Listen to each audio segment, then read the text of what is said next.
नमस्कार दोस्तों, student point academy में आप सभी का स्वागत है। फ्रेंड्स, साइंस 1 में लेसन 1 ग्रेविटेशन, इस लेसन के लास्ट में जो एक्सरसाइज दी हुई है उस एक्सरसाइज में कुछ न्यूमेरिकल्स क्वेश्चन आपको पूछे गए हैं। उन न्यूमेरिकल्स क्वेश्चन को हम सॉल्व करने वाले हैं और इस वीडियो में हम क्वेश्चन नंबर 3 और क्वेश्चन नंबर 4 को सॉल्व करने वाले हैं, जो कि बहुत इंपॉर्टेंट है। तो आइए फटाफट शुरू करते हैं।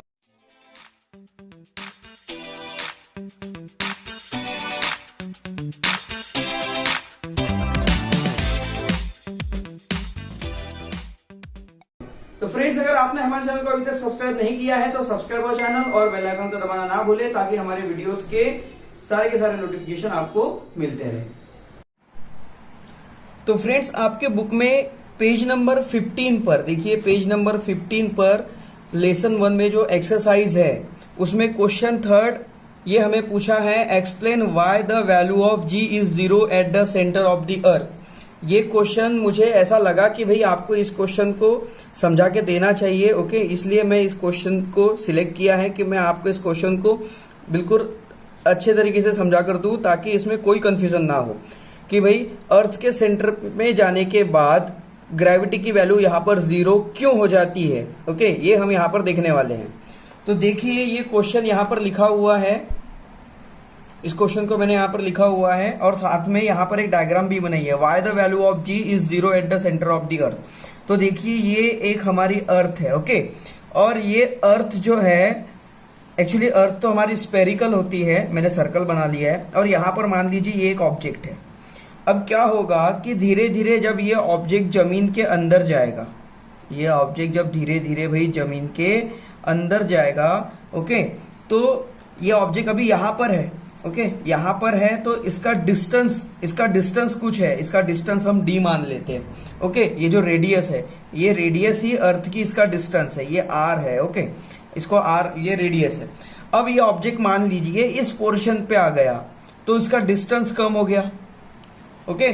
अब ये ऑब्जेक्ट अगर सेंटर पे चला जाएगा तो इसका डिस्टेंस पूरी तरह से 0 हो जाएगा, और इसका डिस्टेंस 0 हो जाने के कारण यहाँ पर ग्रेविटी की वैल्यू पूरी तरह से 0 हो जाती है। पर इसे हम डायरेक्टली ऐसा बोल नहीं सकते, हमें इसे एक्सप्लेन करके लिखना होगा। तो एक्सप्लेन करके लिखने के लिए सबसे पहले देखिए, हमारे पास एक फॉर्मूला है, force is equals to gravity mass of earth into mass of object upon radius का स्क्वायर, ओके। ये फॉर्मूला हमारे पास, आपको पता है कि यही सेम फॉर्मूला, मतलब फोर्स के लिए एक और वैल्यू है m इंटू जी, ओके। तो ये भी वैल्यू फोर्स के लिए और ये भी वैल्यू फोर्स के लिए। तो अब हम क्या करेंगे भाई, इसे 1 दे दो और इसे 2 दे दो, ओके। लिखेंगे फ्रॉम 1 एंड 2, फ्रॉम 1 एंड 2। अब देखिए, ये दोनों f के इक्वल है, तो हम इन दोनों को आपस में इक्वल बता देंगे। तो यहां पर लिखेंगे m into g is equals to capital G capital M small m upon r square, okay. अब हम क्या करेंगे, G को यहीं पे रख देंगे, G को यहीं पे रख देंगे और M को उधर शिफ्ट कर देंगे। तो देखिए, G इज इक्वल्स टू ये आ जाएगा capital G capital M small m r square. ये G यहाँ m यहाँ पर न्यूमरेटर में यहाँ जाएगा तो डिनोमिनेटर में शिफ्ट हो जाएगा, तो यहाँ आ जाएगा m। अब यहाँ पे देखिए, इस m से ये m कैंसिल हो गया, हमें वैल्यू यहाँ मिल जाती है ग्रेविटी की g m r स्क्वायर। अब देखिए, जिस तरह से मैंने आपको बताया था, ओके, स्टार्टिंग में सबसे पहले मैंने यहाँ पर बात की थी कि if distance is equal to 0, मान लीजिए ये डिस्टेंस 0 हो गया, ओके, तो ये रेडियस भी 0 हो जाएगी, क्योंकि ये रेडियस क्या है, रेडियस ही तो डिस्टेंस है। अब अगर ये डिस्टेंस 0 हो गया तो रेडियस 0 हो जाएगी। इसका मतलब एक्चुअली ये जो बता रहा हूँ ये गलत है, हाँ, मैं आपको बता रहा हूँ, आपको ऐसा नहीं रखना। यहाँ तक हमारी मेथड बिल्कुल सही है, यहाँ तक एक्चुअली राइट है। अब आपको अगर पता है कि G is equals to g m r square, तो आप बोलोगे रेडियस की वैल्यू तो यहाँ पर 0 हो गई सेंटर पे आके, तो हम इसे 0 पुटअप कर लेते हैं, तो ये पूरा का पूरा 0 हो जाएगा, G इज इक्वल टू 0 हो जाएगा। पर ऐसा नहीं होता, ओके। किसी भी नंबर को 0 से डिवाइड करो, तो आप मैथ्स में पढ़ेंगे, ज्योमेट्री में, ओके, आपने पढ़ा है ट्रिग्नोमेट्री में किसी भी वैल्यू को अगर 0 से डिवाइड कर दे तो उसका आंसर अनगिनत इन्फिनाइट आ जाता है। तो यहाँ पर g की वैल्यू जो है वो इन्फिनाइट हो जाएगी, और g की वैल्यू अगर इन्फिनाइट हो गई ओके तो भाई ये सॉल्व नहीं होगा। तो यहाँ से हमें क्या करना है, इसे इतना ही छोड़ देना है ओके। अब इससे मैं आगे बताऊंगा कि अब आगे क्या करना है भाई। मैं इसे पार्ट कर लूँ भाई यहाँ पे 2। अब देखिए यहाँ तक बिल्कुल सही है। अब तो देखिए दोस्तों हमारी अर्थ है ये एक स्पेरिकल है ओके, पूरी सर्कुलर नहीं है, सर्कल स्पेयर जो है हमारी अर्थ जो है वो स्पेरिकल है। तो स्पेरिकल है तो यहाँ पर हम क्या करेंगे, अर्थ की डेंसिटी की बात करेंगे। तो डेंसिटी का फॉर्मूला क्या होता है भाई, जैसे डेंसिटी को इस साइन से डिनोट करते हैं तो डेंसिटी का फॉर्मूला होता है मास अपॉन वॉल्यूम। देखिए ये m मैंने कैपिटल लिखा है, ये m जो है ये मास ऑफ द अर्थ की बात हो रही है यहाँ पर ओके। तो अब क्या करूँगा, मुझे m की वैल्यू पुटअप करनी है, निकालनी है, तो मैं v को इधर शिफ्ट कर दूंगा। तो ये हो जाएगा density into volume is equal to mass, mass of earth. तो इसका मतलब mass of earth is equals to density into volume. अब ये जो वॉल्यूम है ओके किसका, ये स्पेरिकल ऑब्जेक्ट का है, क्योंकि हमारी अर्थ जो है ये स्पेरिकल है। तो अर्थ की जो स्पेरिकल वैल्यू है उसका फॉर्मूला क्या है, वॉल्यूम ऑफ स्फीयर का। ये जो v है ये वॉल्यूम है, तो वॉल्यूम ऑफ स्फीयर का फॉर्मूला बनता है 4/3 पाई r क्यूब ओके। तो अब क्या करेंगे, इस v की वैल्यू को उठाकर भाई इसमें रख देंगे। तो हमें मास इज इक्वल्स टू मिलेगा density multiply by 4/3 pi r cube. अब इसे दे दीजिए इक्वेशन 4 ओके, ये इक्वेशन 3 और इसे दे दीजिए इक्वेशन 4। क्या करेंगे, पुट इक्वेशन 4 इन इक्वेशन 3। तो यहाँ पर 3 इक्वेशन है हमारे पास, g is equals to capital G r square, इस m के बदले ओके ये मास ऑफ द अर्थ है, हम ये वैल्यू रखेंगे। तो यहाँ पर हो जाएगा density multiply by 4/3 pi r cube okay. अब यहाँ पर देखिए इस r स्क्वायर से ये r क्यूब कट जाएगा, एक r हमें मिलेगा यहाँ पर ओके, सिंगल r हमें मिलेगा।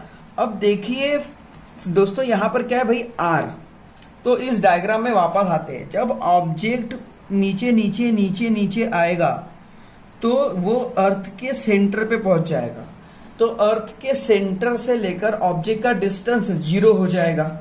तो जब हम यहाँ पर ग्रेविटी में इस जगह जैसे g है मल्टीप्लाई बाय ये है भाई डेंसिटी मल्टीप्लाई 4/3 मल्टीप्लाई पाई और मल्टीप्लाई r के बदले जब हम 0 रखेंगे तो इस 0 का मल्टीप्लाई पूरी इक्वेशन से हो जाएगा ओके। इसका मतलब यहाँ पर ग्रेविटी की वैल्यू 0 हो जाएगी। तो ये है रीज़न और यही है इसका एक्चुअल एक्सप्लेनेशन कि जब कोई भी ऑब्जेक्ट अर्थ की सरफेस पे है और अगर उसको अर्थ के सेंटर पर लेकर जाए तो उसकी वैल्यू यहाँ पर 0 हो जाती है ओके। इस तरह से हमें नहीं करना है ओके, इस तरह से करना है, आपको ये ध्यान में रखना है। ये बहुत इंपॉर्टेंट क्वेश्चन है, इसलिए मैंने चुना है इस क्वेश्चन को कि आपको इस क्वेश्चन को अच्छे से समझाया जाए ओके। आइए अब 4th क्वेश्चन करेंगे। उससे पहले दोस्तों अगर आपने इस क्वेश्चन का स्क्रीनशॉट नहीं लिया है तो सबसे पहले स्क्रीनशॉट कर लीजिए, फिर हम 4th क्वेश्चन करते हैं। तो आइए फ्रेंड्स अब 4th क्वेश्चन देखते हैं। 4th क्वेश्चन है let the period of revolution of a planet at a distance r from a star be T.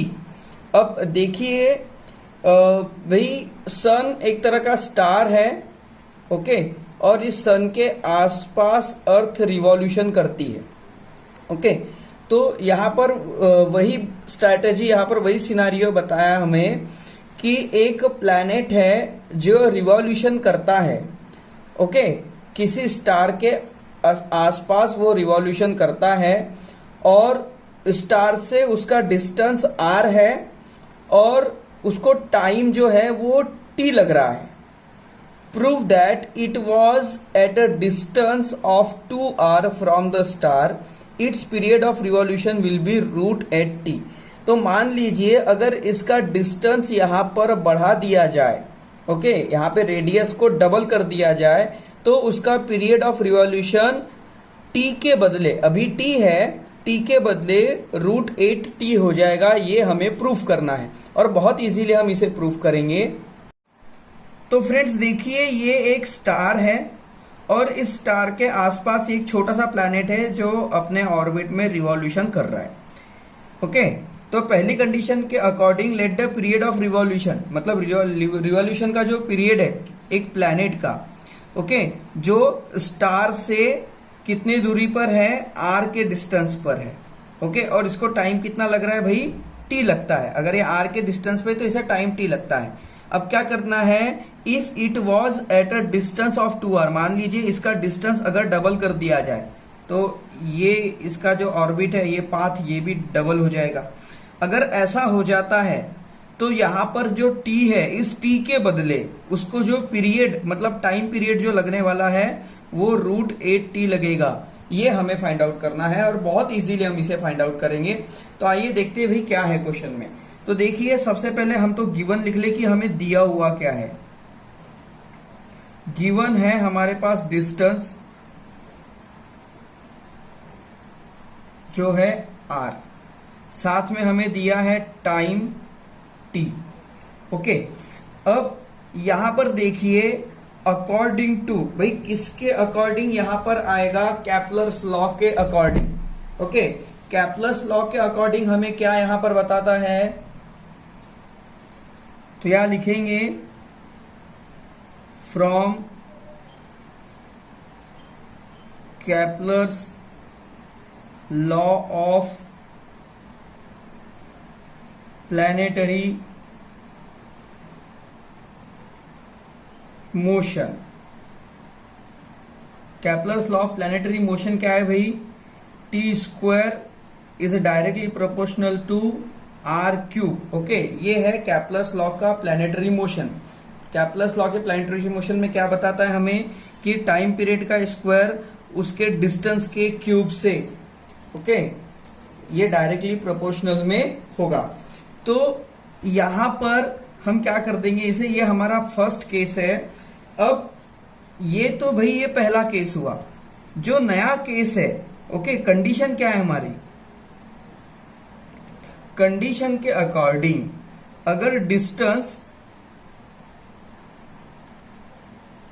2r कर दिया जाए, ओके, और टाइम, तो यहां पर टाइम हमें क्या टाइम क्या लगने वाला है वो हमें फाइंड आउट करना है। टाइम तो हमें यही फाइंड करना है, हमारा यही आंसर है भाई √8t, ये तो हमें प्रूफ करना है। ओके, तो यही टाइम हमें यहाँ पे फाइंड आउट करना है।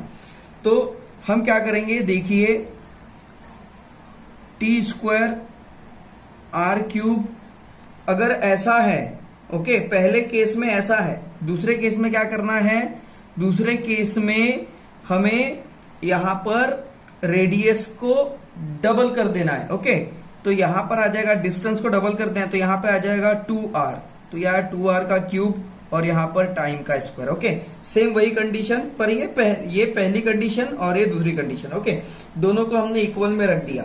अब इक्वल में रखने के बाद यहां पर हमें क्या करना है भाई, इस t की वैल्यू को हमें फाइंड आउट करना है। तो t की वैल्यू को फाइंड आउट करने के लिए हम यहां पर क्या करेंगे, इसको इधर शिफ्ट कर देंगे।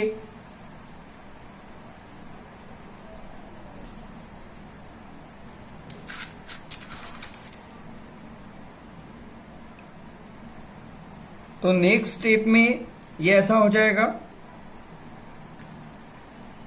t² मतलब टाइम स्क्वायर में, इसे पूरा टाइम लिख लो भाई, time square is equal to t² r³ multiply 2r³। Okay, इस तरह से ये हो जाएगा। मतलब क्या किया हमने, इस वैल्यू को इधर शिफ्ट कर दिया तो ये डिनोमिनेटर में तो न्यूमरेटर में चले गई।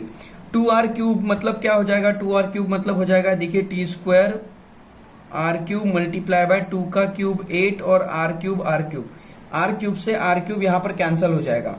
हमारे पास क्या बचता है, time square is equals to t² और यहाँ पर 8 बच गया भाई। ओके, अब क्या करेंगे, इसे हम इस स्क्वायर को उधर शिफ्ट कर देंगे तो ये आ जाएगा time is equal to √t² और 8। तो देखिए टी स्क्वायर यहाँ पर ये रूट के अंदर है तो ये टी बन के बाहर आ जाएगा, अंडर रूट के अंदर बच जाएगा 8। इसे अगर हम अरेंज कर ले तो देखिए वी हैव प्रूफ दैट, ये हमने ये प्रूफ कर चुके हैं, 8 रूट 8t हमारा आंसर यहाँ पर आ चुका है। देखिए इस तरह से इसे सॉल्व करना था, बहुत ही सिंपल इसका सॉल्यूशन है। ओके, तो फ्रेंड्स इस तरह से दोनों क्वेश्चन हमें सॉल्व करने थे। इसके नेक्स्ट वीडियो में हम क्वेश्चन 5 के सारे क्वेश्चन सॉल्व करने वाले हैं। तो फ्रेंड्स आपको ये वीडियो कैसा लगा कमेंट बॉक्स में जरूर लिखिए, वीडियो को लाइक कीजिए, चैनल को सब्सक्राइब कीजिए और ज्यादा से ज्यादा शेयर करने की कोशिश कीजिए। दोस्तों आज मैं फिलहाल घर पर नहीं हूँ और सेटअप मेरे पास नहीं है क्योंकि मैं बाहर हूँ और इस वजह से मुझे पेपर और पेन में ये वीडियो बनाना पड़ा है। और ये कोशिश इसलिए किया मैंने ताकि भाई आपका जो सिलेबस है वो रुके ना, मैं कहीं पर भी रहूं दोस्तों आपका कोर्स पूरा होता रहेगा।